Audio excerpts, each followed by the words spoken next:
What's up mga kapuso? Narito po ang mga kapanapanabik na ganap dito lamang po sa House of Lies. Buti na lang talaga nakita ni Marge ang babagsak na mga bakal kung kaya't agad nilang hinila si Edward kasama si Paulo at nakaligtas nga po si Edward dito sa lalaki na kung saan ay ang kinausap ni Aldrin para patayin si Edward.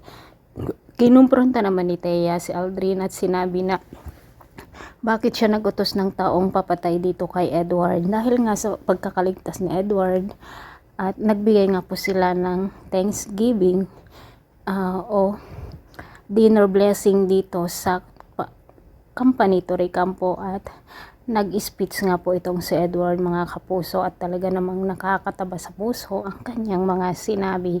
Tuwang-tuwa nga si Ashley dito sa pagkakaligtas ng kanyang ama, pati na rin ang lahat ng kapamilya niya dito sa Torre Campo family.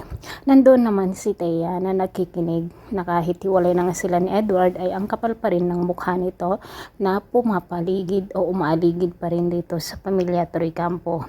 Sa pag-uusap ni Marge at Edward, nasabi nga ni Edward ang kanyang hinanakit na hindi niya mahal si Thea. Pinakasalan niya lamang ito upang makalimutan daw niya ang pagmamahal niya kay Marge noon dahil nga si Marge ang una niyang naging girlfriend.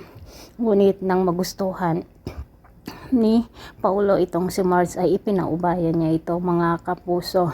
Samantala, narinig nga lahat ni Thea ang pag-uusap ni Marge at Edward at talaga namang naiiyak ito dahil nga hindi niya matanggap ang mga sinabi ni Edward. Samantala, ito namang si Aldrin ay patuloy pa rin paghihiganti ang kanyang nais at gusto na daw niyang mawala si Regina upang sa ganon ay tuluyan nang masira ang pamilya Torre Campo. At ang balak nga niya ay patayin itong si Regina mga kapuso. Samantala, nagwawala naman itong Thea dahil nakikiusap siya kay Edward na makipagbalikan dito, ngunit sinabi ni Edward na hindi na ito mangyayari. Mga kapuso, abangan po natin ang nalalabing 4 na araw dito lamang po sa House of Lies. 4 o 3 araw at nalalapit na po ang pagtatapos nito. Maraming salamat sa walang sawang pagsubaybay. See you on my next video. God bless.